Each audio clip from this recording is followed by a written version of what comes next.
Bonjour Nicolas Bouzou. Bonjour Dimitri, bonjour à tous. Alors assiste-t-on, Nicolas, à la destitution du roi dollar? Le Brésil, l'Inde, la Chine, la Russie, de plus en plus de pays sont déterminés à se passer du billet vert américain. Qu'est-ce qui se passe? Bon, c'est un sujet stratégique majeur. La puissance des États-Unis, elle vient largement du fait que le dollar est utilisé dans le monde entier pour acheter des matières premières, pour acquérir des titres financiers, pour payer des services comme le transport des marchandises par bateau par exemple. Et que le dollar soit une monnaie internationale, ça permet aux Américains de se financer sans problème, quel que soit leur déficit. Et oui, parce que le monde entier a besoin de dollars.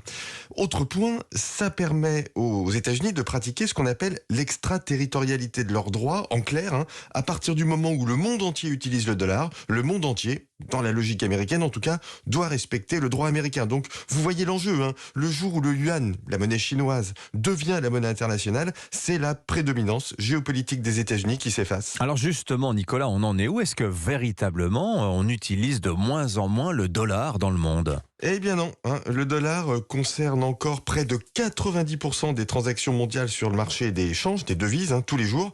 Ça ne bouge pas. Et si je regarde les réserves de devises détenues par les banques centrales, l'argent détenu par les banques centrales, 60% de ces réserves, elles sont en dollars. Alors, ça baisse un tout petit peu, mais enfin, le dollar reste ultra dominant. La deuxième monnaie détenue par les banques centrales, c'est l'euro.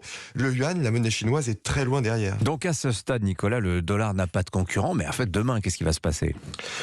Écoutez, c'est exactement ça. Le dollar n'est concurrencé ni par l'euro ni par le yuan. La zone euro, elle est fragmentée entre plusieurs marchés et elle ne possède pas de fiscalité commune ni de pouvoir politique commun. Dans le cas de la Chine, les contrôles sur les échanges de capitaux, l'absence d'état de droit limite l'opportunité pour les investisseurs internationaux de détenir des yuans. À ce stade, la domination du dollar n'est absolument pas menacée. Dans la compétition avec la Chine, les États-Unis continuent de disposer de cette arme qui semble absolument insubmersible, quoi qu'en dise la propagande chinoise. Signature Europe 1, Nicolas Bouzou. Merci beaucoup Nicolas. À demain. À demain.